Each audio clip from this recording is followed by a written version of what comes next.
I'm Chef Jonathan.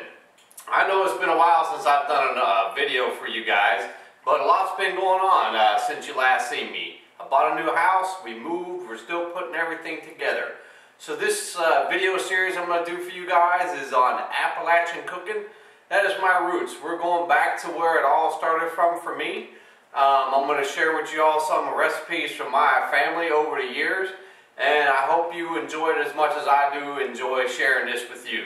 So today we're going to do one of my grandmother's favorite meals. We're going to do some barbecue chicken, cornbread, beans, and mashed potatoes.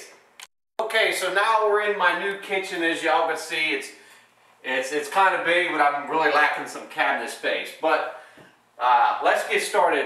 What I have here is Chef Jonathan's Appalachian cornbread mix. Now, I'm not going to tell y'all what's in this because this is a secret recipe, but I will make it available in the future for y'all to buy. So we're going to put my secret cornbread mix in our mixer here. This is handed down from my grandmother, so that's why I won't be giving y'all my secret recipe right now.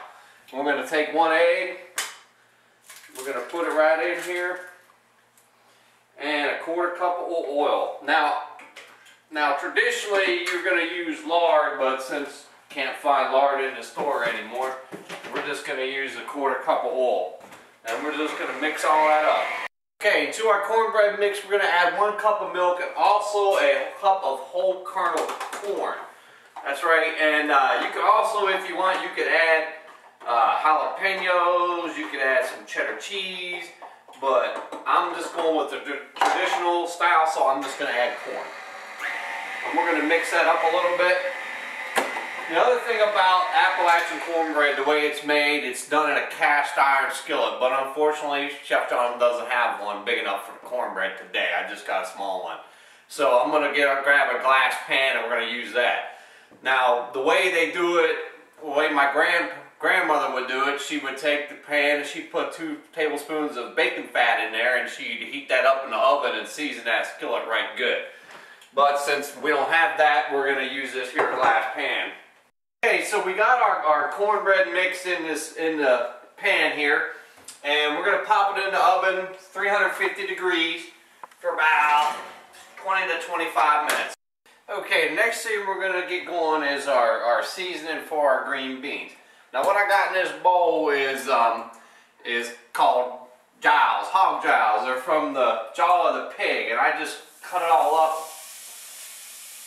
It's basic. It's like, it almost has the consistency and the flavor of bacon, but it's got a little bit more fat in it because it's from the jaw of the pig. And this is what we're going to use to season up our beans. We're going to use the jaw meat. And we're going to use some onions.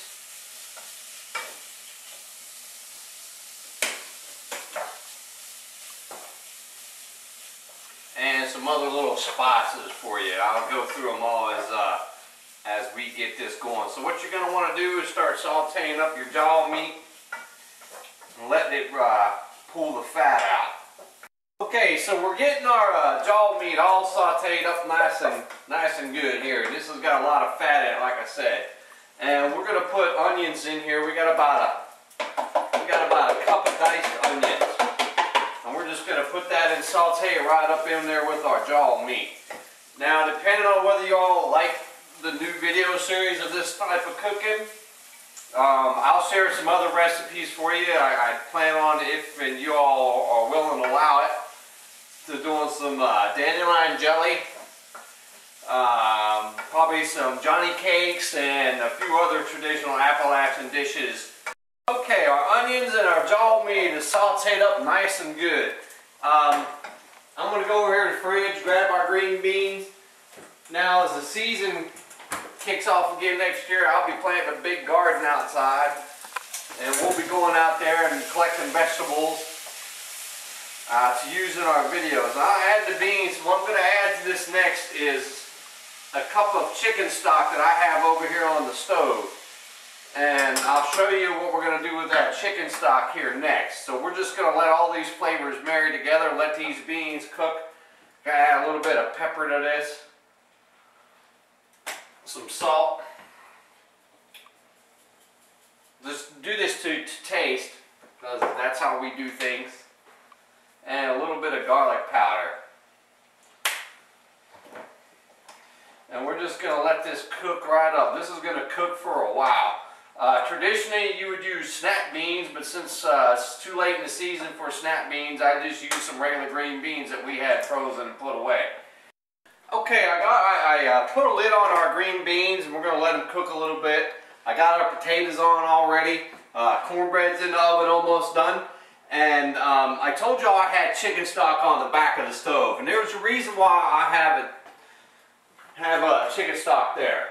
We're gonna go in and I'm gonna get our chicken out for tonight. I'm just doing some quarters, and this is chicken stock, onions, celery, carrots is what went into this stock. Some seasoning, salt, pepper, a little garlic.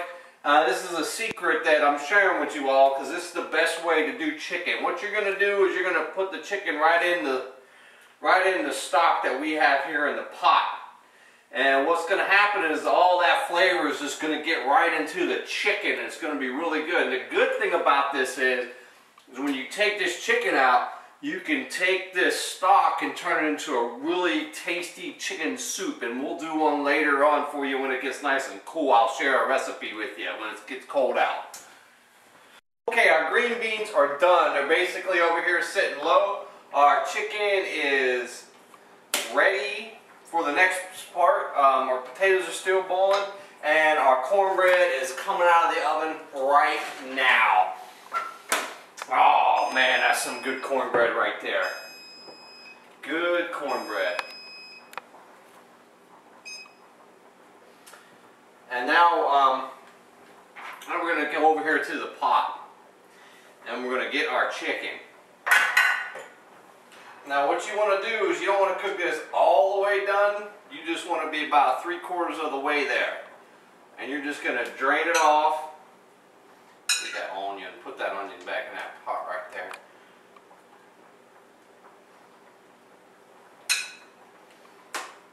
And then I'm going to take this chicken and I'm going to go out to our grill and I'm going to put it out there and get her started. And I'll be right back. Okay, our potatoes are done cooking, our chicken's out on the grill, it's almost finished. You know, it's funny, whenever you move, you realize at times that you don't have certain things. I don't have my handheld potato masher. So we're just going to come right over here to our blender, and I put my potatoes in here, and I put some butter. And I'm going to add some milk to get these bad boys nice and creamy.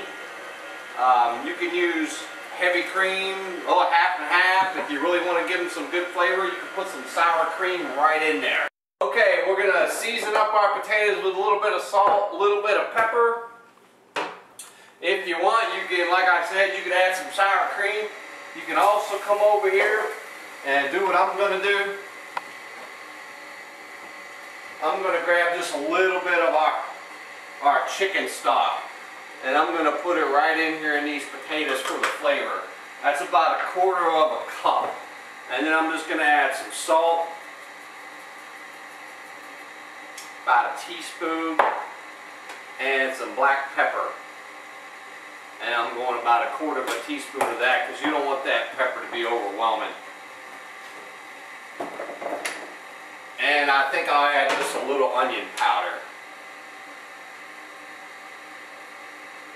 About 1/4 teaspoon of that. But you make your mashed potatoes how you like to make them. But if you like the way I make them, chicken stock makes these potatoes taste wonderful. Alright, now those are all nice and mashed up. I got our beans done. Our stock here, we're going to use that later for some chicken soup. Our cornbread's ready, and I'm going to go out and get our chicken. Okay, I got our chicken off the grill. This is my secret barbecue sauce on this chicken. We're going to get some potatoes. Now I left the skin on mine because I like the skin left on my potatoes. And we're going to come over here and get some of these good green beans. I mean good beans. We're going to, look at that. We got everything in here. Got the onion. We got the jaw in here. You're going to get plenty of that seasoning and that flavor. And last, we're going to come over here, we're going to grab a piece of our cornbread. and we're going to put it right in here on this plate like that. And this is going to be your traditional Appalachian dinner.